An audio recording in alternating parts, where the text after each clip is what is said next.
saya salah. Kita berkenalan dengan beliau, yaitu bernama Pak David. Kali ini temanya mengalir ya. Nanti teman-teman dengarkan saja. Karena di sini saya sudah azan, maka saya percepat saja openingnya. Dan saya persilakan kepada kedua belah pihak untuk memulai argumentasinya, opening statementnya. Silakan antara Bang Zuma dengan Bang David. Silakan. Siapa yang mau duluan? Monggo. Ya, saya mulai ya. Saya aja mulai bisa. Oke, Bang David sebagai tamu kita persilakan. Terima kasih teman-teman semuanya ya. Dimulai dari sekarang. Ya, kita linearkan aja dengan bahasan yang tadi ya. Jadi darah Kristus ya, ini berkaitan nanti dengan arti keselamatan itu. Kemudian apa yang terjadi di gurun pada saat ya bangsa Israel berada di gurun keluar dari tanah Mesir. Di situ ada tabernakel ya, aturan-aturan sakral yang dibawakan Musa untuk bangsa Israel tentang pengampunan dosa. Ada darah, ada pengorbanan, ada penghapusan dosa ya. Bagaimana aturan-aturan itu menjadi sakral dia ya, itu dilakukan terus-menerus apabila bangsa Israel melakukan kesalahan ataupun dosa gitu kan. Pun begitu, apakah ya ritual itu, kesakralan itu ya benar-benar menghapus dosa ya.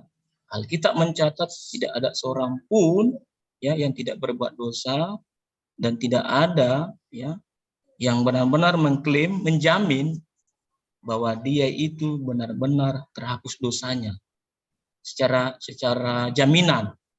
Oleh karena itu jaminan ini menjadi penting karena dinanti-nantikan dia. Menjadi penting karena dinanti-nantikan, karena sangat serius masalah dosa ini. Dosa ini kan upahnya maut. Begitu, tidak hanya secara pengertian mati, tapi maut ini kan lebih ngeri begitu kan pemahamannya. Oleh karena itu penantian-penantian ini yang akan menjamin benar-benar itu kan penantiannya panjang. Nanti setelah terlewati nanti kitab Maleaki, baru kepada nanti perjalanan lahirnya kisah Yesus di Perjanjian Baru. Begitu. Jadi memang darah ini menjadi sangat penting begitu, karena berkaitan darah ini berarti berkaitan dengan tubuh manusia. Iya benar. Begitu.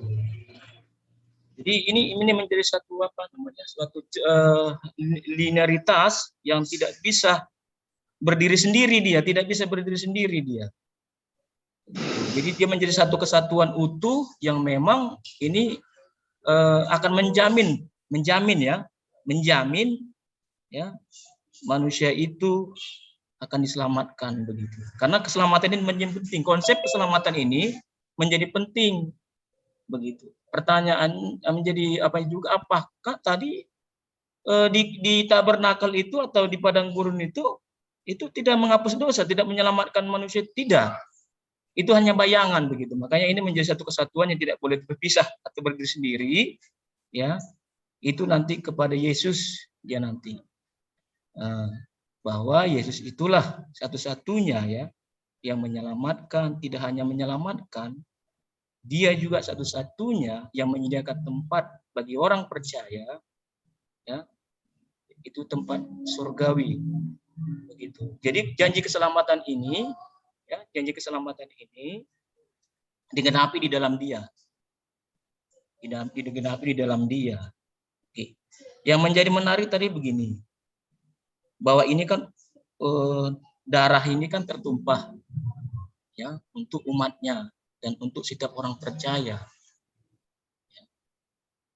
Tadi teman kita mengatakan bahwa Nabi Isa juga gitu kan ada berkaitan bersinggungan dengan perjalanan kisah Yesus gitu. Saya bilang, apakah ada di kitab Al-Quran Nabi Isa itu ya dia mencurahkan darahnya ya dan perbuatannya itu benar-benar untuk menebus dosa umatnya gitu. Kalau ada, berarti saya ingin mendalami, ada kesesuaian, ada korelasi. Tapi kalau tidak ada, berarti konsep keselamatan, konsep ketuhanan, konsep pengampunan dosa, ya, konsep darah, ya, sangat tidak linier dengan apa yang dikisahkan tentang Nabi Isa yang ada di kitab Al-Quran. Begitu. Kalau ada, saya ingin lebih tahu. Demikian dulu penjelasan dari saya. Terima kasih. Silakan Bang Juma. Oke, tepat Ya. waktu ya. Silakan Bang Zuma untuk menanggapi 5 menit dari sekarang. Baik. Terima kasih atas kesempatan yang diberikan kepada saya. Jadi ini kita sedang membahas tentang apa tadi? Tentang kurban ya atau apa ya? Keselamatan. Oh, keselamatan. Baik. Jadi kalau berbicara mengenai keselamatan, di dalam ajaran itu diterangkan di dalam Al-Quran, surah Ali Imran ayat 31, Bismillahirrahmanirrahim. Qul in kuntum tuhibbunallah fattabi'uni yuhibbukumullah wa yaghfir lakum dzunubakum wallahu ghafurur rahim. Jadi keselamatan yang ada di dalam ajaran agama Islam itu jelas. Orang-orang ini, manusia ini ketika diseru untuk menyembah kepada pencipta langit dan bumi, syarat utamanya adalah mengikuti baginda Rasulullah Muhammad SAW. Sebelum baginda Rasulullah Muhammad SAW, syarat keselamatan itu adalah mengikuti Nabi Isa alaihissalam. Sebelum Nabi Isa alaihissalam, syaratnya itu mengikuti nabi-nabi sebelumnya. Musa, Daud, Salomo, termasuk Abraham. Itulah keselamatan di dalam agama Samawi. Tidak kemudian bercampur aduk dengan ajaran-ajaran yang berasal dari bangsa lain, terkecuali dari Abraham, keturunannya secara turun-temurun. Jadi konsep ini kemudian yang dianut oleh ajaran agama Islam, sehingga umat Islam itu memahami bahwa keberadaan baginda Rasulullah Muhammad SAW sebagai juru selamat itu tidak bisa dipungkiri oleh siapapun. Karena keselamatan bagi kami umat Islam itu adalah mengikuti baginda Rasulullah Muhammad SAW. Namun yang perlu dipahami kemudian adalah Al-Quran menerangkan dalam surah Al-Anbiya ayat 25, wa ma arsalna min qablika mir rasulin illa nuhi ilaihi annahu la ilaha illa ana fa'budun. Bahwa seluruh nabi sebelum Rasulullah Muhammad SAW itu diutus oleh Allah untuk mengajak kaumnya masing-masing menyembah hanya kepada Allah. Jadi kalau ada kemudian orang yang mengatasnamakan firman Tuhan tapi tidak mengajak menyembah kepada pencipta langit dan bumi, malah mengajak menyembah kepada ciptaannya, maka itu sudah keluar dari ajaran Samawi. Itu keluar dari ajaran para nabi. Makanya Al-Quran menerangkan walikulli qaumi had. Dan bagi tiap-tiap kaum ada yang memberi petunjuk. Nah, ini yang kemudian ingin kita bahas, bahwa keselamatan di dalam ajaran agama Islam itu adalah ketika mengikuti baginda Rasulullah Muhammad SAW. Dan ketika mengikuti baginda Rasulullah Muhammad SAW, maka semua komponen ajaran-ajaran tauhid yang diajarkan oleh para nabi, termasuk Isa alaihissalam yang kemudian disebut Yesus dalam agama saudara kita Kristen, maka poin-poin itu kemudian menjadi pondasi kuat di dalam menanamkan akidah kepada setiap umat Islam. Bahwa Nabi Isa alaihissalam itu adalah utusan Allah yang kemudian ditolak oleh Bani Israel, yang mengajak Bani Israel menyembah hanya kepada Allah, dan mengajak Bani Israel untuk mengimani dirinya sebagai utusan Allah kepada Bani Israel. Nah, terkait dengan yang saudara kita sampaikan barusan. Kalau kemudian darah yang menjadi dasar pijakan untuk menyelamatkan manusia, saya menyikapi begini. Allah Subhanahu wa Ta'ala dalam hal ini pencipta langit dan bumi, atau yang kemudian disebut oleh Bani Israel dengan sebutan Hasem atau Yod-Heh-Vav-Veh atau Elohim, itu memperlihatkan sisa-sisa ajaran kepada kita dari kitab terjemah yang kita miliki, yang kita punya, yang sering kita baca, menerangkan bahwa ketika Bani Israel itu terjerumus ke dalam dosa, maka yang menjadi penebus dan pendamai mereka adalah darah binatang. Tidak ada di antara mereka yang diajarkan untuk menggunakan darah manusia. Meski manusia itu kemudian dikatakan dia adalah domba, dia adalah lembu, dia adalah singa atau apapun itu. Itu tidak dianut oleh ajaran samawi. Contoh, bagaimana ketika Yesus di dalam pengajarannya kepada murid-muridnya menunjukkan bahwa seorang pelacur, seorang sundal, seorang pemungut cukai atau rentenir, menurut pengajaran beliau, itu bisa masuk ke dalam surga tanpa adanya penebusan darah berupa darah manusia. Boleh dilihat dalam Matius 21 nomor 31. Siapakah di antara kedua orang itu yang melakukan kehendak ayahnya? Jawab mereka yang terakhir, kata Yesus kepada mereka, aku berkata kepadamu, sesungguhnya pemungut cukai dan perempuan-perempuan pelacur akan mendahului kamu masuk ke dalam kerajaan Allah. Pelacur mendahului masuk surga, Oh, saya seiring lupa dengan kalau pakai timer, jalan silakan. Iya, waktunya makasih. habis ya. Oke.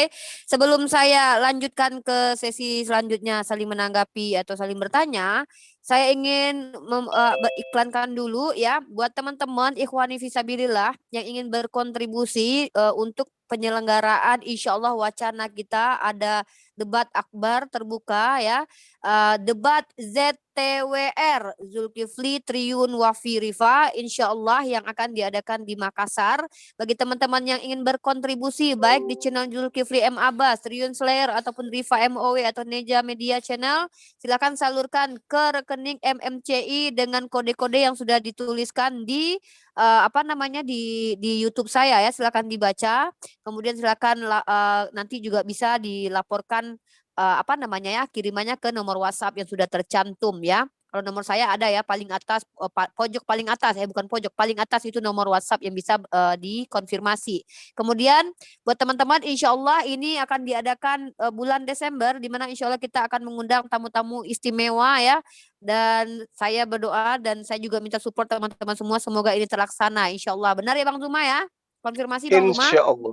Insya Allah kita mengadakan rencana dan Allah lah yang mengizinkan atau tidak. Kalau Allah izin maka ini terlaksana. Yang penting kita berupaya, oke? Nah, jadi teman-teman silahkan berkontribusi dengan catatan ya. Saya gampang sekali. Bisa teman-teman klik dolar juga asal teman-teman kasih tulisan di bawah bahwa ini untuk debat terbuka Makassar. Jadi biar saya tahu dan saya catat, nanti saya bisa keluarkan gitu. Kalau misalnya kesulitan untuk kirim ke rekening atau lebih mudah untuk pakai stiker, monggo silakan. Asal ditulis ya biar tidak terjadi kesalahpahaman. Nanti difoto. Setelah ditulis langsung difoto di di live komennya lalu dikirim ke WhatsApp saya agar tidak terjadi kesalahpahaman.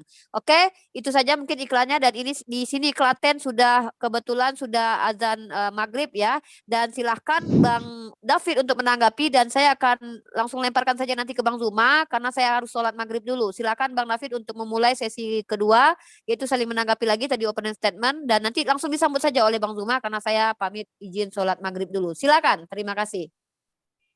Ya, makasih deh. Ya, makasih Bu Rifa. Ya.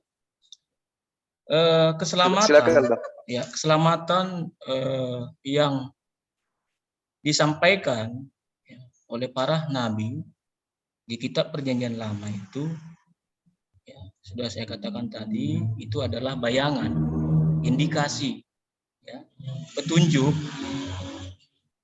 kepada Yesus yang benar-benar adalah menyelamatkan korban yang benar-benar berkenan bagi Tuhan. Jadi di sini memang ya, bahwa aturan yang tertulis di kitab hukum Taurat itu sebagai cerminan bangsa Israel untuk mengenal siapa dia dan bagaimana dia berinteraksi dengan kaumnya dan orang-orang di luar kaumnya. Karena nama Tuhan ya berdiri di tengah-tengah mereka, karena apapun yang mereka lakukan, katakan, ucapkan, itu senternya adalah citra Tuhan atau berkenan dengan nama baik Tuhan. Oleh karena itu, Tuhan kudus.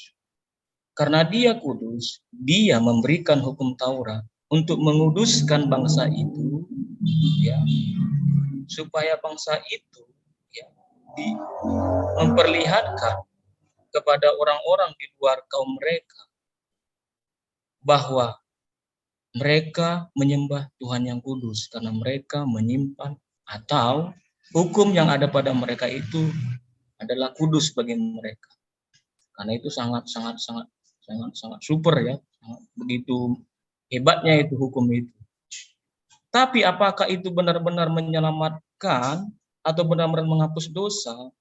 Ya, ternyata itu hanya bayangan sebagai petunjuk kepada Yesus nanti yang akan menggenapi itu semua.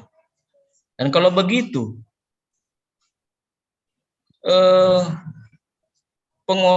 korban penghapus dosa, korban penghapus salah, yang medianya adalah kambing domba, sapi atau merpati, ya.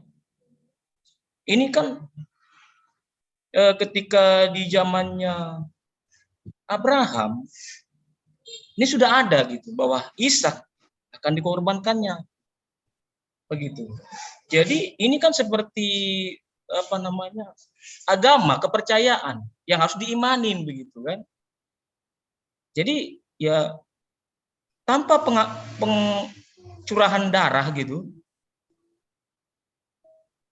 tidak resmi bahwa manusia itu diampuni dosa-dosanya.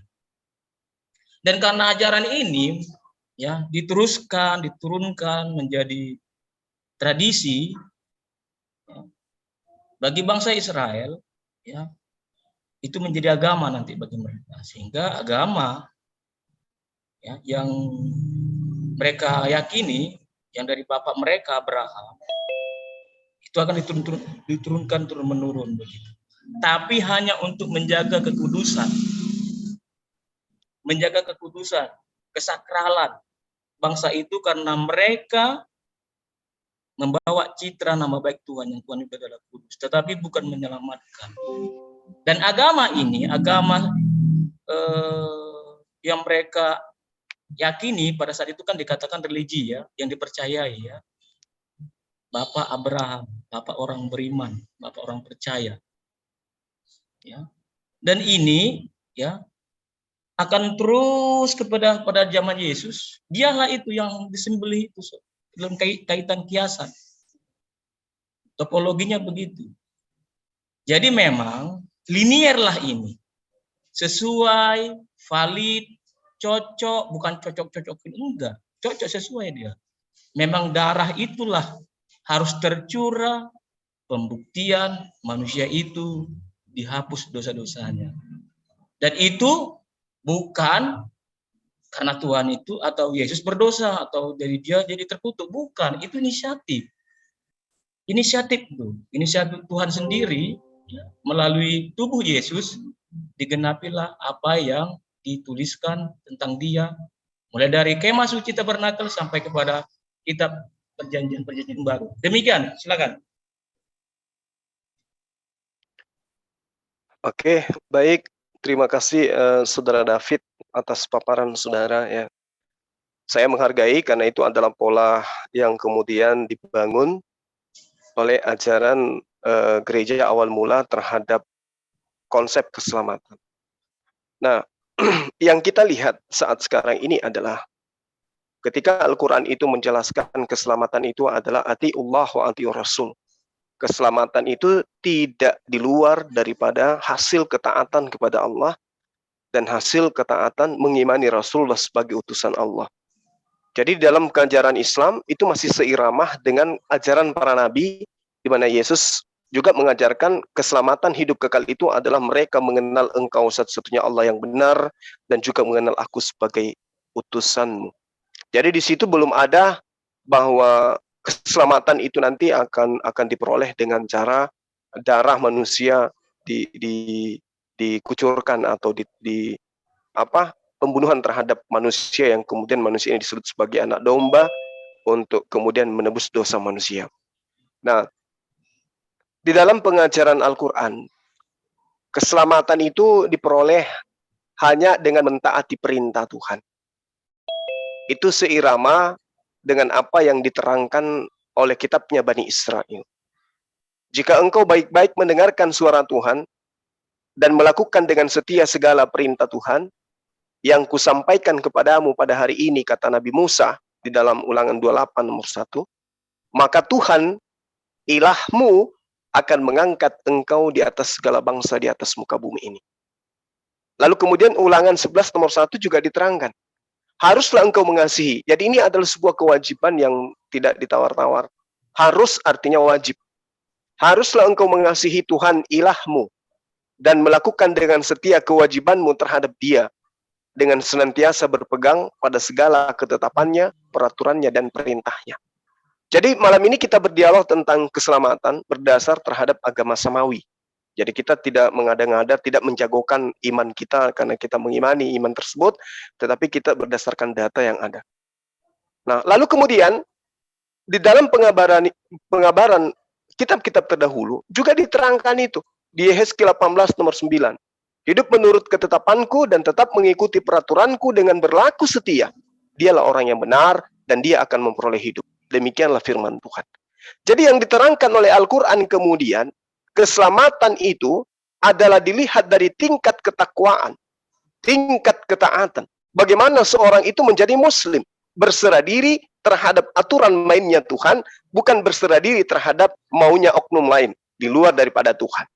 Nah, kaitannya dengan ini, di dalam Matius 8 nomor 4, Yesus menyuruh orang-orang yang hidup sesamanya melakukan kurban, di mana kurbannya seirama dengan kurban-kurban yang dilakukan oleh Nabi Musa alaihissalam.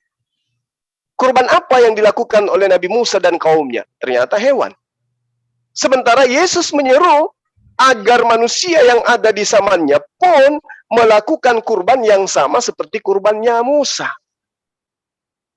Nah, itu artinya bahwa keberadaan konsep manusia menebus dosa manusia di atas tiang salib ini harus kita kaji dari mana asalnya.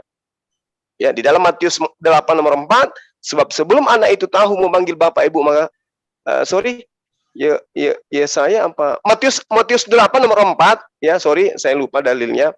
Di situ jelas dikatakan bahwa ketika ada orang yang sakit yang datang kepada Yesus kemudian, lalu kemudian orang ini sembuh dari penyakitnya, maka Yesus memerintahkan persembahkanlah persembahan yang diperintahkan Nabi Musa.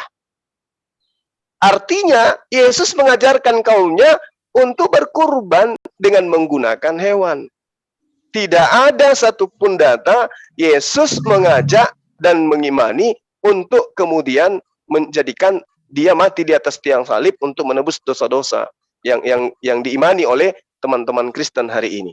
Jadi sekali lagi saya katakan, keselamatan menurut agama samawi adalah mentaati perintah Tuhan. Matius 19 nomor 17, jika engkau ingin memperoleh hidup, maka taatilah segala perintah Tuhan. Kalau perintah Tuhan yang didatangkan kepada Bani Israel harus ditaati, berarti gugurlah semua ajaran-ajaran Paulus yang mengatakan Yesus mati dengan tujuan membatalkan hukum Taurat dan segala ketentuan yang ada di dalamnya. Datang dengan mentaati perintah Tuhan. Itu dia dari Bang Zuma. Silakan langsung saja ditanggapi oleh Pak David. Baik. Ya, saya kurang setuju tadi Bang Zuma mengatakan bahwa ajaran keselamatan ini adalah turunnya dari ajaran bapak-bapak gereja pada saat itu. Tidak, ini kan dia Alkitabiah begitu kan? Ya kan? Kalau mengenai adapun ajaran-ajaran ataupun doktrin-doktrin yang pada saat itu yang marak ataupun yang menjadi itu nanti lah itu. Ya. Nanti kita bahas di situ nanti. Oke. Tadi Bang Juma mengatakan bahwa keselamatan yang menurut ajaran Al-Qur'an adalah setia melakukan perintah ataupun yang disampaikan oleh Nabi Muhammad dan harus melakukannya. Nah, kalau anugerah yang dari Tuhan Yesus itu berbeda, dia bukan melakukan, tetapi keselamatan itu adalah anugerah. Artinya bahwa Tuhan sendirilah yang melakukan itu begitu. Karena manusia tidak mampu begitu. Di Yohanes 6 ayat 53 dikatakan, maka kata Yesus kepada mereka, aku berkata kepadamu, sesungguhnya jikalau kamu tidak makan daging anak manusia dan minum darahnya, kamu tidak mempunyai hidup di dalam dirimu. Roma 3 ayat 5. Kristus Yesus telah ditentukan Allah menjadi jalan pendamaian karena iman dalam darahnya. Hal ini dibuatnya untuk menunjukkan keadilannya karena ia telah membiarkan dosa-dosa yang telah terjadi dahulu pada masa kesabarannya. Efesus 2 ayat 13. Tetapi sekarang di dalam Kristus Yesus kamu yang dahulu jauh sudah menjadi dekat oleh darah Kristus. Ibrani 10 ayat 19. Jadi saudara-saudara, oleh darah Yesus kita sekarang penuh keberanian dapat masuk ke dalam tempat kudus. Ibrani 12 ayat 24. Dan kepada Yesus pengantara perjanjian baru dan kepada darah pemercikan yang berbicara lebih kuat daripada darah Habel. Ibrani 13:12. Itu jugalah sebabnya Yesus telah menderita di luar pintu gerbang untuk menguduskan umatnya dengan darahnya sendiri. Artinya bahwa semua keselamatan ini ya bukanlah oleh karena kita menaati seluruh yang tertulis di kitab hukum Taurat. Tidak. Semata-mata hanya karena gift, pemberian, anugerah, kasih karunia Tuhan saja begitu. Dia yang mengampuni, dia yang mengorbankan dirinya, dia yang mengambil alih hukuman itu di bawahnya di kayu salib. Dan memang apa yang kita lihat bersama di kayu salib itu memang dia kan menumpahkan darahnya karena penyiksaan-penyiksaan itu. Karena aturan yang berlaku pada saat itu bahwa dia harus ditusuk lambungnya sehingga keluar ya kan darah. Jadi memang konsep keselamatan ya menurut yang tertulis di Alkitab adalah keselamatan itu adalah anugerah. Hanya oleh karena beriman kepada Yesus, bukan karena perbuatan baik, bukan karena kita setia di dalam perkara-perkara perbuatan baik, tapi keselamatan itu menjadi sangat sakral ketika kita beriman bahwa Yesus itulah satu-satunya yang memberikan dirinya sendiri oleh karena kehendaknya, ya kehendak dia sendiri, inisiatifnya. Makanya diberikanlah Yesus mati di kayu salib untuk mengampuni dan menebus dan menyelamatkan orang-orang yang berdosa.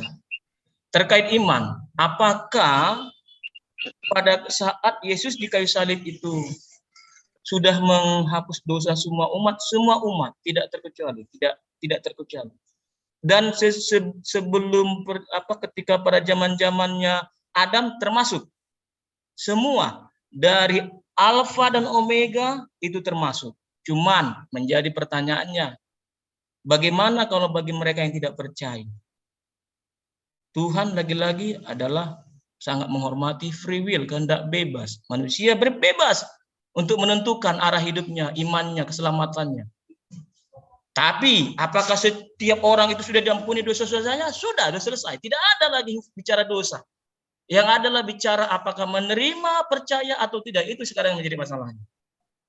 Tapi teman kita tadi, Bang Juma mengatakan bahwa di Islam harus mengikuti apa yang menjadi ketetapan peraturan yang tertulis di perintahnya Muhammad. Demikian. Oke. Baik, makasih Bang David. Dinda sini. Uni Rifa gimana? Saya lanjut. Timernya gimana? Dek, timernya, Dek. Oke, baik, makasih. Jadi saya menghargai apa yang sahabat saya uraikan, ya, saudara saya uraikan. Hanya saja kalau kita melihat daripada data yang ada di kitab saudara, ternyata itu tidak berkesesuaian dengan ending daripada keselamatan yang kemudian digembar-gemborkan terhadap umat Kristen. Kenapa? Karena diterangkan dalam kitab saudara, manusia itu diupah berdasarkan atas perbuatan masing-masing. Bukan karena rahmat, bukan karena sesuai yang Anda ucapkan tadi. Ya, tapi atas perbuatan. Wahyu 22 nomor 12, Wahyu 2 nomor 23, dan banyak data-data yang kemudian diterangkan di kitab saudara, baik perjanjian lama maupun perjanjian baru, bahwa Tuhan akan mengupah manusia berdasarkan atas perbuatan masing-masing. Bahkan di dalam suratnya Paulus Roma 2 nomor 6 pun masih ada indikasi kuat itu, bahwa dia akan membalas setiap orang menurut perbuatannya. Nah, jadi yang tadi itu gugur. Nah, justru kalau manusia diupah dengan perbuatan, maka benarlah apa yang diterangkan oleh Al-Quran dan Perjanjian Lama. Itu. Benarlah apa yang diuraikan oleh para nabi. Haruslah engkau mengasihi Tuhan ilahmu dan melakukan dengan setia kewajibanmu terhadap dia dengan senantiasa berpegang pada segala ketetapan peraturannya dan perintahnya. Nah, lalu kemudian ending yang dikatakan dalam Yeskiel 18 nomor 9, hidup menurut ketetapanku dan tetap mengikuti peraturanku dengan berlaku setia, maka orang itu adalah orang benar dan orang itu pasti memperoleh hidup. Jadi ini data, ini dalil. Sementara konsep keselamatan tentang darah penebusan Yesus itu datangnya dari Paulus. Paulus dilahirkan di Tarsus. Kita tahu, Tarsus merupakan pusat penyembahan dewa. Dewa yang saya maksud di sini adalah Dewa Mitra. Ya. Bagaimana kemudian konsep dewa? Itu jelas menerangkan bahwa dewa ini, Dewa Mitra ini, adalah dewa yang diimani jauh sebelum Paulus itu tiba di Tarsus. Itu orang-orang di sana sudah mengamini. Bahkan arkeolog memperlihatkan bahwa Tarsus adalah pusat kegiatan penyembahan kepada Dewa Mitra sampai dengan keruntuhan kerajaan Romawi. Nah, ciri ini paling jelas dari penyembahan Dewa Mitra adalah upacara meminum darah sapi atau meminum secangkir anggur yang melambangkan darah. Nah, artinya bahwa di dalam 1 Korintus 10 nomor 16, bukankah cawan pengucapan syukur yang atasnya kita diucapkan syukur adalah persekutuan dengan darah Kristus? Bukankah roti yang kita pecah-pecahkan adalah persekutuan dengan tubuh Kristus? Ini surat Paulus terhadap orang yang ada di Korintus dan diaminkan oleh orang-orang yang ada di Indonesia ini. Lalu kemudian di dalam Lukas 22 nomor 19 sampai nomor 20 diterangkan begini. Lalu ia mengambil roti, mengucap syukur, memecah-mecahkannya dan memberikannya kepada mereka. Katanya, inilah tubuhku yang diserahkan bagi kamu. Perbuatlah ini menjadi peringatan akan aku. Demikian juga dibuatnya dengan cawan sesudah makan. Ia berkata, cawan ini adalah perjanjian baru oleh darahku yang ditumpahkan bagi kamu. Harusnya kalau teman-teman Kristen ini menelaah data ini dengan teliti, mau mencontoh kepada Yesus, maka cukuplah roti, cukuplah anggur sebagai apa yang diteorikan dan dipraktekkan oleh Yesus. Karena Yesus mengatakan di dalam pengajaran Yohanes 14:12, barang siapa yang mengikuti aku, barang siapa yang percaya kepada aku, maka dia akan melakukan pekerjaan-pekerjaan yang juga aku lakukan. Apa yang Yesus lakukan? Apa yang Yesus lakukan? Inilah tubuhku yang diserahkan bagi kamu. Perbuatlah ini menjadi peringatan akan aku. Jadi yang harus diperbuat, apakah menyalib? Tidak. Lalu apa? Mengambil roti, mengambil anggur. Lalu menganggap itu adalah tubuh Yesus atau darah Yesus. Nggak boleh keluar daripada itu. Untuk itulah kemudian saya mengatakan kepada saudara, di dalam Matius 8 nomor 4 tadi, Yesus memerintahkan orang yang hidup sesamanya untuk berkurban menggunakan apa? Menggunakan binatang, bukan menggunakan hewan, bukan menggunakan manusia. Dan ini sangat jelas datanya di dalam Lukas 22 nomor 19, perbuatlah ini menjadi peringatan akan aku. Perbuat, artinya kerjakan. Apa yang harus dikerjakan? Memecah-mecah roti dan juga meminum anggur. Bukan justru menyalib manusia lalu kemudian menjadikan dia sebagai layaknya Dewa Mitra. Demikian sementara, silakan. Baik. Perbuatan dengan keselamatan itu berbeda. Perbuatan itu berbicara moral, ya, bicara etika, bagaimana setiap orang itu harus memiliki perbuatan baik. Karena manusia itu harus itu manusia, karena manusia itu sangat mulia. Perbuatan baik itu adalah mutlak harus dilakukan oleh manusia. Apakah perbuatan baik ini akan kepada keselamatan? Tidak. Karena keselamatan itu tadi saya bilang tadi itu adalah pemberian, anugerah, kasih karunia Tuhan saja semata-mata yang kaitannya dengan iman. Yang katanya dengan iman. Di Kisah 15 ayat 11 kita baca.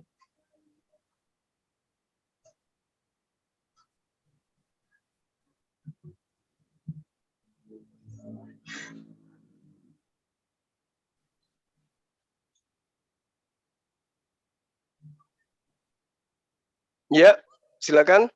Ada enggak nampak ini apa? Kisah Para Rasul 15 ayat 11.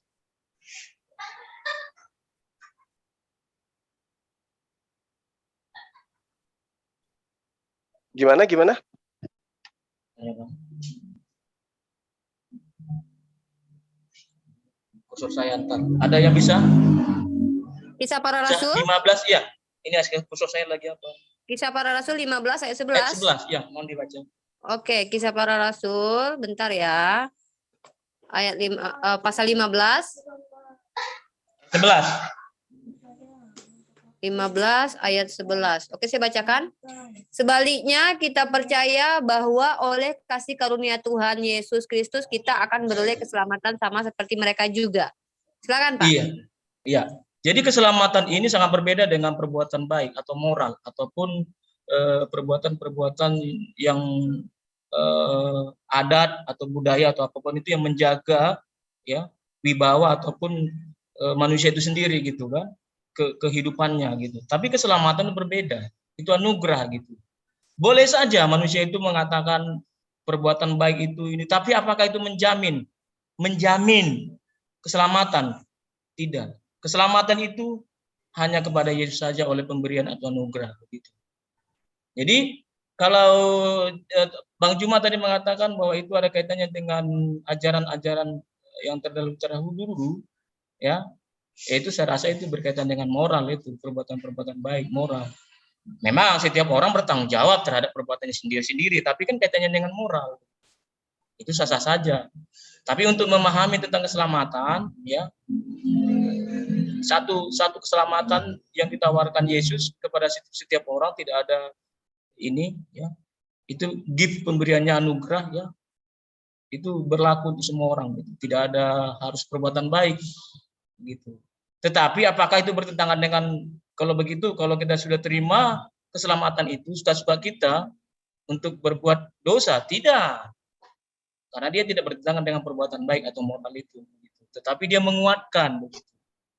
Menguatkan. Kan kurang apa rasanya kalau kita berbuat baik, banyak melakukan amal-amal ibadah, segala macam, kalau itu ternyata jaminan keselamatan tidak ada. Gitu. Tetapi ketika jaminan keselamatan ini ya sudah diberikan dengan cuma-cuma, ya dengan cuma-cuma, maka perbuatan baik itu akan menguatkan begitu. Artinya semakin baik manusia itu, karena dia sudah diselamatkan dengan cuma-cuma, tidak harus berlelah-lelah, ya mengeluarkan banyak tenaga energi. Kalau hanya fokusnya saja kepada perbuatan baik, mengesampingkan keselamatan itu sendiri. Anugerah itu adalah pemberian dengan cuma-cuma. Setiap orang boleh menerima itu dan mengimani itu. Begitu. Makanya Tuhan katakan, sudah merdeka orang-orang yang diselamatkan. Kamu sudah merdeka. Merdeka di sini bukan merdeka untuk suka-sukanya berbuat di luar perbuatan baik. Begitu. Sah-sah saja setiap orang berbuat baik. Itu harus, karena kaitannya dengan manusia. Tetapi apakah itu menjamin keselamatan? Tidak. Gitu. Karena keselamatan itu adalah anugerah, cuma-cuma. Free gift. Pemberian dengan cuma-cuma begitu. Jadi keselamatan itu hanya di dalam iman Yesus. Terima kasih. Oke, baik. Jadi kalau saudara mengatakan bahwa keselamatan itu anugerah, itu juga tidak keliru. Kenapa? Karena Allah menganugerahkan keselamatan kepada hambanya yang taat menjalankan perintah. Anugerah nggak diberikan kepada mereka yang tidak taat pada perintah. Yesus ketika datang, Rasul Muhammad SAW ketika datang, mengajak Bani Israel, kalau baginda mengajak seluruh manusia untuk mentaati perintah Tuhan. ajaran yang mengatakan perintah Tuhan telah dihapuskan, dibatalkan, itu muncul belakangan. Karena ingin menjajakan Yesus sebagai penebus. Nah, kalau sebagai Kristen, saya menghargai iman saudara memang kayak begitu. Makanya saya sering mengatakan ketika saya melakukan dialog ya dengan teman Kristen. Untuk apa ada gereja? Untuk apa ada sembahyang di Kristen? Tidak perlu. Karena Kristen itu sudah ada anugerah buat mereka. Keselamatan itu ada. Jangan dikotori lagi kemerdekaan, kebebasan itu dengan amalan-amalan. 1 Yohanes 2, anak-anakku, hal ini kutuliskan kepadamu supaya kamu jangan berbuat dosa. Namun jika seorang berbuat dosa, kita mempunyai seorang pengantara pada Bapa, yaitu Yesus Kristus yang adil. Dan ia adalah pendamai untuk segala dosa kita. Jadi dosa apapun yang teman-teman Kristen lakukan, Yesus adalah pendamai. Jadi tidak usah khawatir. Itu 1. Kedua, Paulus mengajarkan dalam Galatia 5 nomor 1, dengan matinya Yesus, maka Kristen dimemerdekakan dari aturan-aturan dan dimemerdekakan dari kup penghambaan. Jadi buat apa lagi menghambakan diri? Buat apa lagi mengikat diri dengan aturan? Ketiga, Efesus 2 nomor 15. Ya, Israel, orang-orang harus tahu, termasuk orang Israel, bahwa dengan matinya Yesus yang disalibkan itu, dia telah membatalkan hukum Taurat dan segala ketentuan dan ketetapan yang ada di dalamnya. Jadi jangan mengotori diri Anda dengan melakukan amalan perbuatan baik. Bebas, merdeka. Jangan menyembah. Itu amanat yang ada dalam kitab. Tapi secara manusiawi, sebagai fitrah kita dicipta oleh Allah, tetap saja kita ini mau beribadah. Tetap saja kita ini mau menyembah. Oleh karena itulah kemudian dalil ini nggak cocok. Dalil yang tadi yang memerdekakan, membebaskan, membatalkan hukum Tuhan itu nggak cocok. Yang cocok itu adalah hukum Tuhan itu berlaku sampai selama-lamanya. Makanya Tuhan mengatakan di dalam Ulangan 27 nomor 26, terkutuklah orang yang tidak menepati perkataan hukum Taurat ini dengan perbuatan. Dan kalimat terakhirnya mengatakan, seluruh bangsa harus berkata amin. Jadi seluruh bangsa di atas muka bumi ini mengaminkan ya agar orang yang meninggalkan hukum Tuhan di dalam perjanjian lama itu terkutuk. Maka tidak salah kemudian Al-Quran mengatakan orang-orang seperti ini adalah orang kafir, kekal di neraka. Kenapa? Ternyata seruannya seluruh manusia di atas muka bumi ini, seluruh bangsa di atas muka bumi ini mengaminkan keterkutukan orang-orang yang meninggalkan hukum Taurat. Nah ini kita bukan mau menyangga, tapi ini data, ini dalil. Apa sih keselamatan itu menurut Yesus? Kalau Nabi Isa ditanya di dalam Al-Quran, seperti apa keselamatan itu? Ya Bani Israel, inni rasulullahi ilaikum, ani abudullah rabbi wa rabbakum. Itu keselamatan itu. Mentaati, menjalankan perintah-perintah Tuhan. Menurut Nabi Isa alaihissalam di dalam Al-Quran. Bagaimana dengan Yesus? Yesus juga begitu. Matius 19 nomor 17. Mengapa engkau mengatakan aku baik? Hanya ada yang baik satu. Dan jika kalau engkau ingin masuk ke dalam hidup, taatilah perintah-perintah Tuhan. Jadi tidak ada itu penebusan orang yang percaya, siapa yang berkata dengan mulutnya bahwa Yesus itu adalah Tuhan maka dia akan diselamatkan. Enggak, harus dipraktekkan.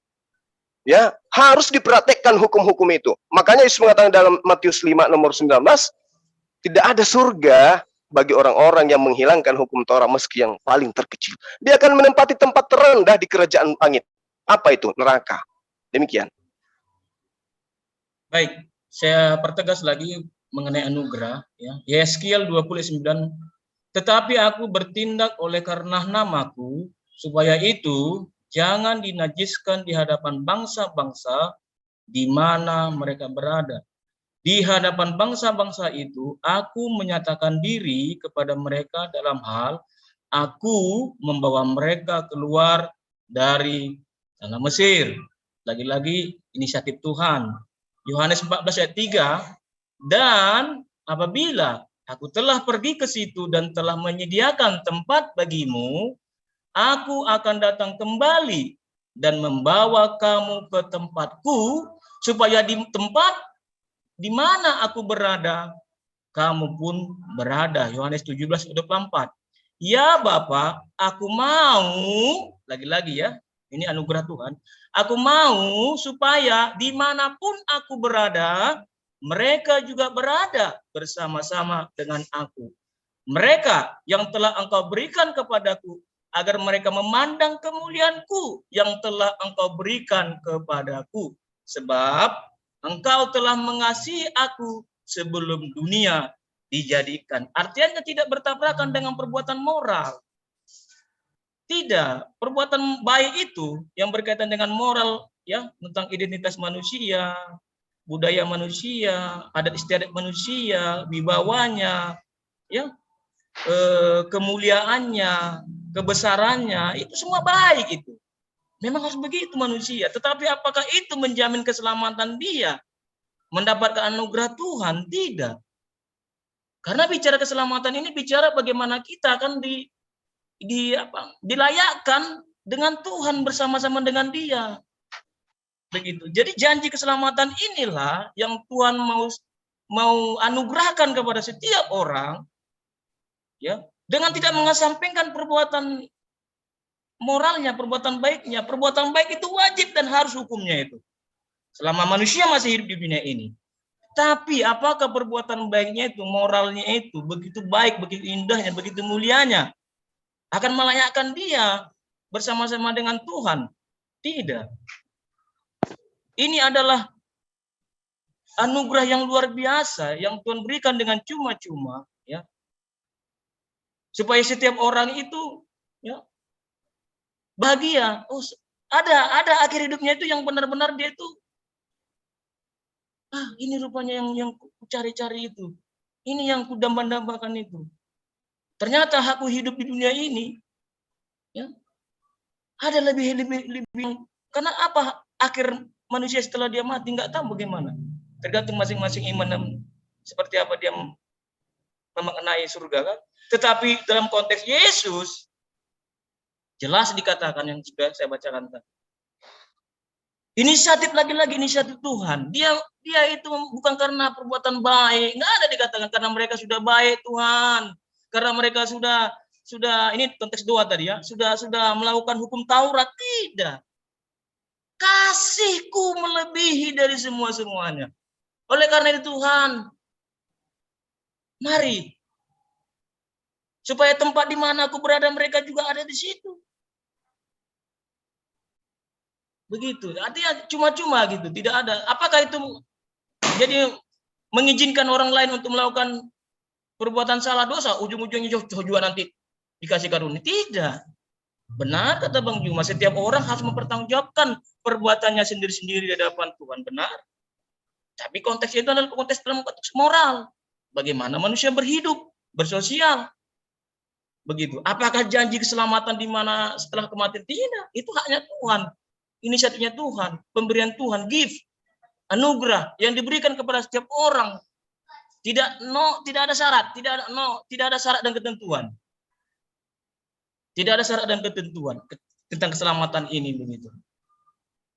Tapi kalau sudah selamatlah kita, contohnya kan sudah menerima anugerah itu, pemberian Tuhan itu. Masalah kita percaya tidak percaya itu kesampingkan dulu. Masakan kita jadi syarat untuk ataupun jadi petunjuk untuk suka-suka berbuat dosa, itu nggak nyambung. Bagaimana itu nyambung, kan? Nggak nyambung. Kok sudah diberikan anugerah keselamatan dengan cuma-cuma sudah hidup, kok mau lagi berbuat dosa? Dan itu bertentangan itu. Jadi bagi saya keselamatan itu harus semakin kita bersyukur di dalam kita berbuat baik. Tetapi hanya anugerah Tuhan sajalah keselamatan. Demikian. Baik. Ya, semakin menarik dialog kita ya, sahabat rekan saya. Jadi gini, yang saya katakan, anugerah diberikan oleh Allah, oleh Tuhan, itu hanya kepada orang-orang yang taat. Taat apa? taat menjalankan perintah. Tidak ada moral bagi mereka yang tidak taat perintah Tuhan. Seindah apapun perbuatannya, secantik apapun lisannya, kalau dia tidak mentaati perintah Tuhan, itu bukan moral yang baik, bukan attitude yang baik, bukan etika yang baik. Susah untuk kita katakan orang itu baik. Kenapa? Karena terhadap perintah Tuhannya saja dia ingkar, apalagi terhadap perintah sesamanya makhluk. Kelihatannya baik, tapi tengok ke dalam, apakah sesuai dengan apa yang kita lihat. Nah, ketika saudara mengatakan bahwa Yesus memberikan keselamatan dengan pola yang Anda katakan tadi, bahwa itu adalah anugerah, dan orang yang telah diberi anugerah, mustahil lagi kemudian, janganlah kemudian dia itu melakukan pelanggaran-pelanggaran. Saya katakan, itu juga keliru. Yang Anda maksud anugerah adalah orang yang mengimani Yesus mati di tiang salib. Itu yang anugerah. Selamat orang-orang Kristen kalau mengimani Yesus mati di tiang salib dengan cara terkutuk. Itu baru dikatakan anugerah keselamatan kepada Kristen. Nah, kalau Anda mengatakan, janganlah kalian berbuat dosa lagi. Nah, tadi saya sudah mengurai 3 poin. Orang Kristen ketika dia berdosa, itu dikatakan, dia Yesus adalah pendamai untuk segala dosa Kristen. Jadi kalau sudah punya anugerah, mau melakukan apa saja silakan. Nah, kenapa tidak mau melakukan? Kenapa tidak mendengarkan? Silahkan. Kenapa? Karena naluri kemanusiaan itu menolak. Karena manusia itu bukan binatang. Manusia itu adalah makhluk yang dicipta oleh Allah dengan fitrah bertuhan di dalam dirinya. Itu dibawa dari lahir. Nah, sementara data yang ada di kitab saudara mempersilahkan untuk hidup merdeka, bebas, layaknya hewan yang tidak punya aturan keagamaan. Itu dalil. Berdosa pun dikatakan bahwa jangan khawatir, sebab kita mempunyai seorang pengantara antara Bapa dan juga Yesus, dan dia adalah pendamai untuk segala dosa kita. Jadi tidak usah khawatir. Dalilnya Galatia 5 nomor 1 itu adalah pegangan yang kuat untuk teman-teman Kristen melakukan apa saja. Nah, mungkin memang gak enak kedengarannya, tapi itulah kebanggaan yang harus dipopulerkan, yang harus digaungkan oleh orang Kristen, bahwa kami sudah ada surga, kami ini adalah anak-anak Tuhan. Saking hebatnya mereka menobatkan diri mereka sebagai anak-anak Tuhan. Kenapa? Mereka bukan lagi budak, mereka bukan lagi hamba, tetapi mereka adalah anak daripada pencipta langit dan bumi. Tapi dengan cara apa? Dengan cara menjual Yesus, bahwa Yesus adalah anak Tuhan yang mati di atas tiang salib. Ini ajaran dari mana? Ajaran dari Paulus. Untuk siapa? Untuk Romawi dan Yunani. Tapi diaminkan oleh anak bangsa. Ya, karena dulu tangan kanannya pernah datang sini. Tapi orang-orang Yahudi yang diajarkan agar setia terhadap perintah Tuhan, mereka nggak pernah datang ke Indonesia untuk mengajarkan hukum Taurat dan berlaku setia terhadap perintah dan ketetapan Tuhan. Nggak pernah. Jikalau engkau baik-baik mendengarkan suara Tuhan, mendengarkan perintah Tuhan, dan melakukan dengan setia segala perintahnya, ya, maka Tuhan akan mengangkat derajatmu, mengangkat engkau di atas segala bangsa yang ada di atas muka bumi. Berarti manusia, Bani Israel dalam hal ini, harus setia, dituntut setia. Nah, kalau Bani Israel pengikut Yesus itu setia menjalankan hukum Taurat, maka mustahil mereka nampak di permukaan sebagai orang Kristen. Ketika Bani Israel pengikut Yesus ini menjalankan Taurat, mustahil mereka masuk ke gereja. Mustahil mereka ibadah hari Minggu, dan mustahil mereka menyembah kepada Yesus. Lalu dari mana prosesi-prosesi ini? Itu datangnya dari Antioquia, datang dari Tarsus. Demikian. Ya,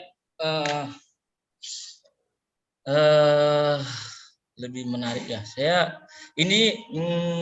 mohon kepada Bang Juma, kalau ada memang keselamatan ataupun sesuatu yang begitu agung dan mulianya, ya, yang bisa kita dengar bersama bagaimana keselamatan itu menjadi begitu begitu agungnya begitu kan, dari persepsi atau perspektif Al-Quran begitu.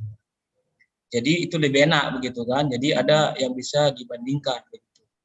Jadi Bang Juma, saya mohon juga kalau Abang tidak percaya konsep keselamatan yang saya bacakan tadi itu Anda.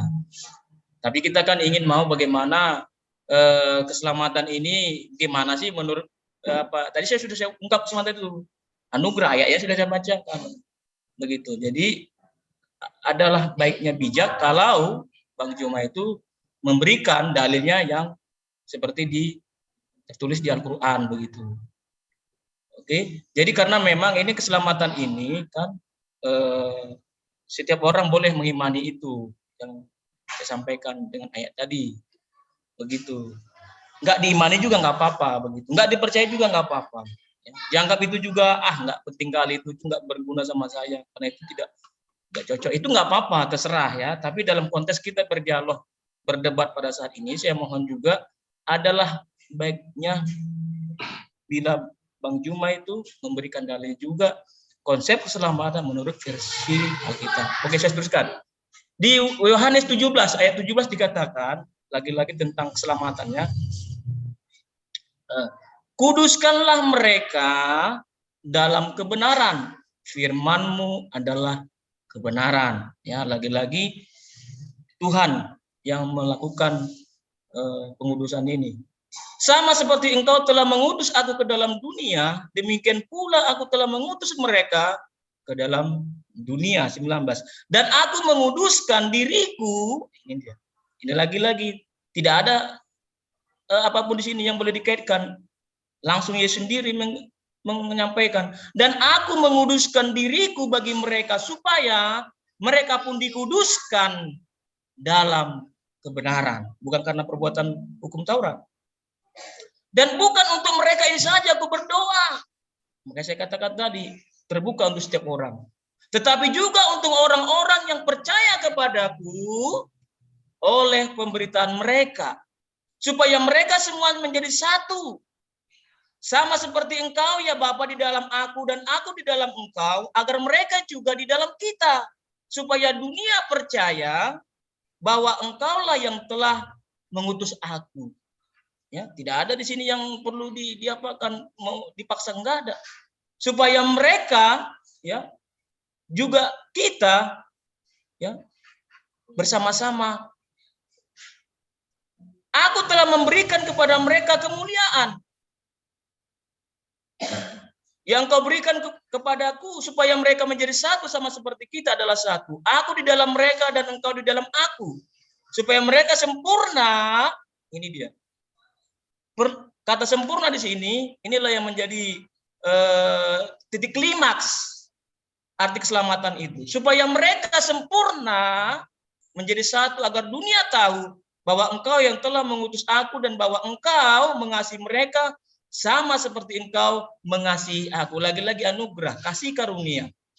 Ya, bukan karena perbuatan baik, tapi tidak menentang perbuatan baik itu. Memang manusia berbuat baik. Begitu. Ya Bapa, aku mau supaya dimanapun aku berada, mereka juga berada bersama-sama dengan aku. Mereka yang telah Engkau berikan kepadaku, agar mereka memandang kemuliaanku. Jadi yang datang kepada Yesus, yang datang kepada anugerah itu, walaupun dia sudah melihat Yesus itu mati di kayu salib, disalibkan terang-terangan, ya, tetapi jika dia menolak anugerah itu, menolak kemurahan itu, menolak kasih karunia itu, juga Tuhan tidak merasa harus menghukum hak mereka itu. Lagi-lagi free will, kehendak bebas. Tetapi yang datang kepada Tuhan akan dipelihara sesuai dengan imannya, bukan karena dia melakukan perbuatan baik. Ya Bapa yang adil, memang dunia tidak mengenal Engkau, tetapi aku mengenal Engkau dan mereka ini tahu bahwa Engkaulah yang telah mengutus aku.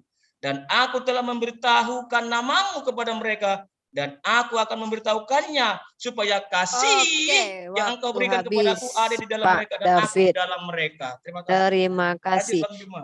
Baik, sebelum lanjut ke Bang Zuma, ada tawaran dari pihak penyelenggara Zoom ya MDM. Apakah Bang Zuma dengan Pak David ingin lanjut terus menanggapi atau mau ada sesi TikTok? Eh, kita lanjut lagi gimana ini sudah. Gimana Maksudnya Bang gini, Zuma? kita rest, tapi nggak tahu Saya kalau ikut aja ada deh. mengisi. Saya ikut Saya tamu mohon kita. juga Bang Juma, maksud saya gini, saya juga kan sudah diingatkan sama istri saya supaya mandi.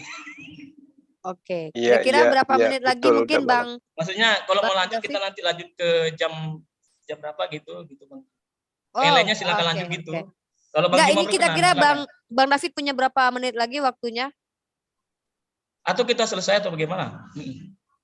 Saya Oke, ikut aja Bang, soalnya jam ya. 8 juga saya ada Ya jadwal. siap lah, ya saya juga harus menghormati istri saya ya. Lanjut ke Oke, TikTok berarti aja, tidak Uni. ada sesi untuk TikTok atau gimana? Langsung Ada TikTok nanti saja. dah di jam 8 Langsung nanti saja. seperti Bang Juma katakan. Oh, nanti berarti. Gimana Bang Iya pengamat kan debat? pertemuan kita bukan Tapi saya mohon terakhir. kepada Bang Juma, tolong dalilnya juga sampaikan. Iya, iya. Oke.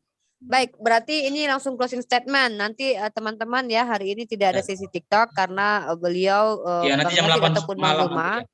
punya acara juga setelah ini. Bang Zuma nanti jam 8 ada debat juga ya Bang Zuma ya dengan Bang David juga. Bukan ya kan saya ikut dari aja, ini ikut dengan aja. orang Nanti berbeda. Bang Zuma kalau saya Pendeta debat nanti jam Ari 9, Ali. jam 10 saya mau ya. Oke, siap Bang Zuma. Nanti selesai Bang Zuma Siap. dengan lawan diskusinya yang dijadwal dengan jam 8. Bang David siap untuk Ya siap, ikut aja. mungkin ke ranah Tapi mohon TikTok share atau linknya di saling WA tadi ya tangkap Bang menanggapi. Satria. Baik, baik. Oke, Bang Satria ya. Di apa ya? Oke, kalau begitu ini sesi tanggapan kembali atau langsung closing statement? Bagaimana ini Bang Satria? Nah, udah saya rasa nanti kita lanjut jam 8 atau jam setelah Bang Juma selesai tadi berdebat itu ada apanya lawannya nanti debat. Oke, Setelah berarti itu closing saya statement. tunggu aja nggak apa-apa. Siap.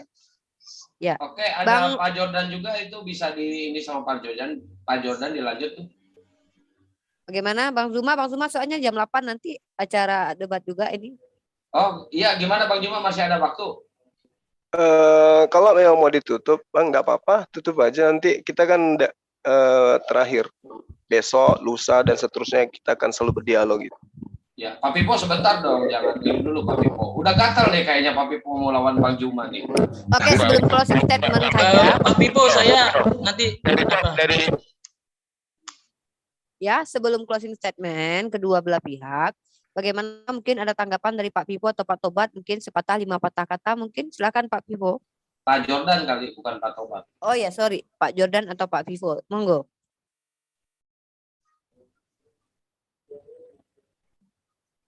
Pak Pipo. Oh, lupa buka mute-nya. Buka aja mute-nya Pak Jordan, Pak Pipo. Oh ya, halo Bro Juma. Ya. Iya, Pak.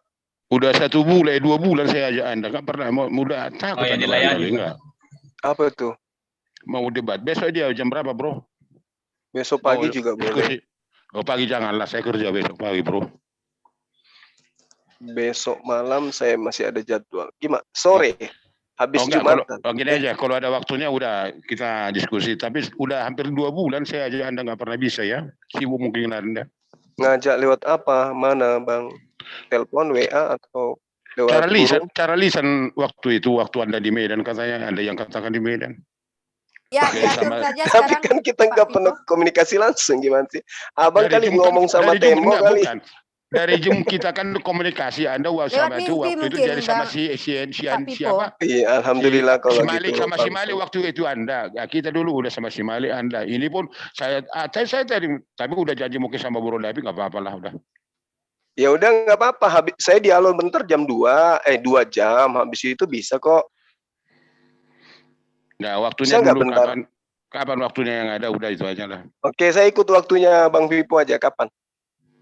Habis Iya, di sana boleh. aja Bang Juma. Habis di sana jam 8, kalau masih nggak ngantuk ya lanjut di sini sama Pak Pipo. Iya.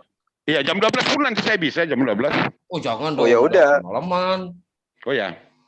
Jam 10, jam 11. Besok jam berapa Bang bisa waktunya Bang? Enggak, nanti saya bilang lah sama Jum ini kesini saya harus lalu. Ya, Pak Pipo ini Bang Juma di sini 24 jam. Iya, kalau yang lain nanti saya kan di-kick dia apa segala macam, jadi saya nggak mau masuk lagi ke yang lain-lain. Oh gitu. Karena kalau ke Jum ini saya masuk, memang saya hormati Jum ini. Di-kick pun nggak lama-lama saya di-kick. Memang di-kick juga, tapi udahlah. Saya masih paham kok. Yang iya, iya, iya, sayang. Enggak begini maksud saya cuma supaya Iya. dari kita, karena Pak Pipo kan belum pernah Anda diskusi dengan Pak Iya, Pipo. iya, saya aturkan deh, Bang Oh. Pipo. Saya asistennya Bang Zuma. Bang Pipo. Jam berapa bisanya? Besok atau malam ini? Biar saya yang aturkan. Saya asisten pribadi Bang Zuma. Ayo. Nanti jam 12 bisa, tapi nggak mungkin lah jam Jumat. Ya, kan nanti istirahat saya tanya sama Bang dulu. Zuma. Bang Zuma mau atau Enggak, tidak? Nanti saya janganlah, tanya jangan. ya. Kesehatannya pun harus dijaga. Nah, Ibu besok lah, apa? besok ya. Besok ya. Besok, ya. Oke, Opung. Biar closing statement dulu kawan kita ya. Ini nggak mungkin. Ada manajernya. Ya. Ya, biar Bang Zuma dengan Bang David closing statement dulu, nanti baru diatur acara selanjutnya. Oke, Opung? Oke ya. Oke, silakan di closing dulu materi yang tadi telah didiskusikan Bang Zuma dengan Bang David. Silakan. Nanti Om Pipo sabar dulu Om Pipo. Nanti tahan napas dulu. Silakan. Iya. Siapa duluan? Tadi yang opening statement Bang Cito, siapa? Takmu kita, Bang David. Berarti kalau closing statementnya siapa? Tetap Bang David atau Bang Zuma ini biasanya kalau aku. Pak David aja, Pak David duluan. Oke, silakan Pak David.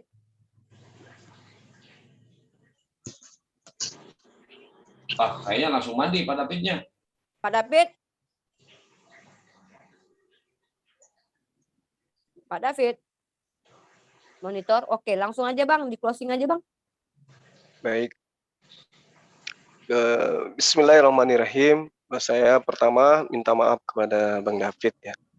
Kalau tadi itu kebanyakan berbicara mengenai Bible, tapi itu juga saya lakukan karena di Islam Al-Quran menerangkan tentang Nabi Isa bahwa dia hanya menyeru kepada Bani Israel untuk menyembah kepada Allah.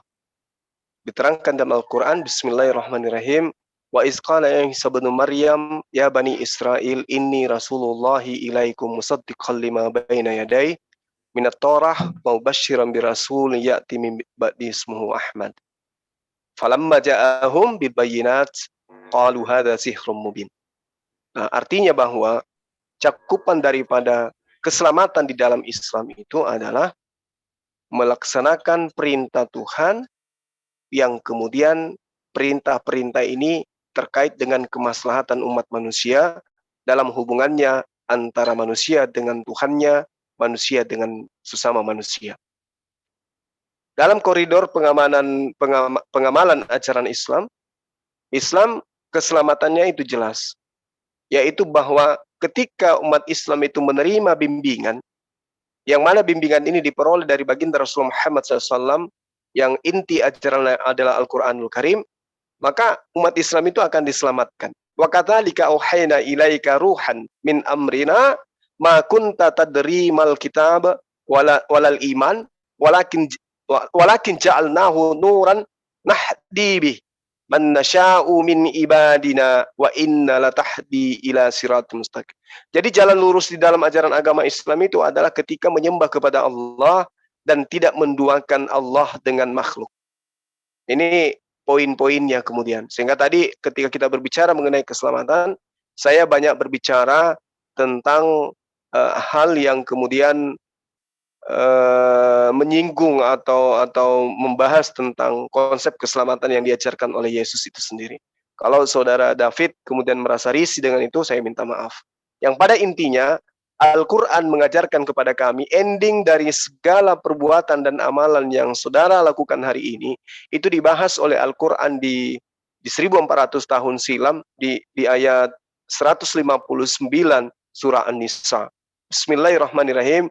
Wa min ahlil kitab illa la yu'minanna bihi qablal mauti wa yaumal qiyamah yakunu alaihim syahida.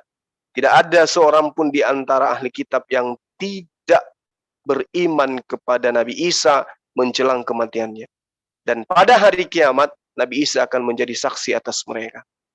Nah, inilah kemudian kenapa kami umat Islam itu mendudukkan oknum yang datang kepada Bani Israel ini hanya sebagai Nabi dan Rasul, karena ending daripada misi kedatangannya yang kedua kalinya itu adalah menjadi saksi kepada ahli kitab, mana di antara mereka yang benar-benar mendudukkan dirinya sebagai Nabi dan Rasul, mana kemudian yang mendudukkan dirinya sebagai Tuhan, mengganti Tuhannya yang diterangkan dalam Al-Quran, bahwa apakah engkau pernah mengajarkan kepada mereka menyembah dirimu? Kemudian dia mengatakan, Maha suci engkau ya Allah, aku tidak pernah mengajarkan apa yang bukan hakku untuk aku katakan kepada mereka. Saya kira begitu sebagai penutup dari saya, yang pada intinya keselamatan di dalam ajaran agama Islam itu terurai di dalam Al-Quran, Alif Lam Mim, Dzalikal kitabu la raiba fihi hudal lil muttaqin. Ketika manusia menjadikan Al-Quran sebagai petunjuknya di dalam kehidupannya, dalam hubungannya kepada Tuhannya dan sesama manusia, maka mereka adalah orang-orang yang beruntung, yang diterangkan dalam Al-Quran, ulaika ala hudam mir rabbihim wa ulaika humul muflihun. Mereka lah yang mendapat petunjuk dari Tuhannya, dan mereka itulah orang-orang yang beruntung. Beruntung di sini artinya orang-orang yang diselamatkan, orang yang mendapatkan jannah. Demikian dari saya. Wabillahi taufiq wal hidayah.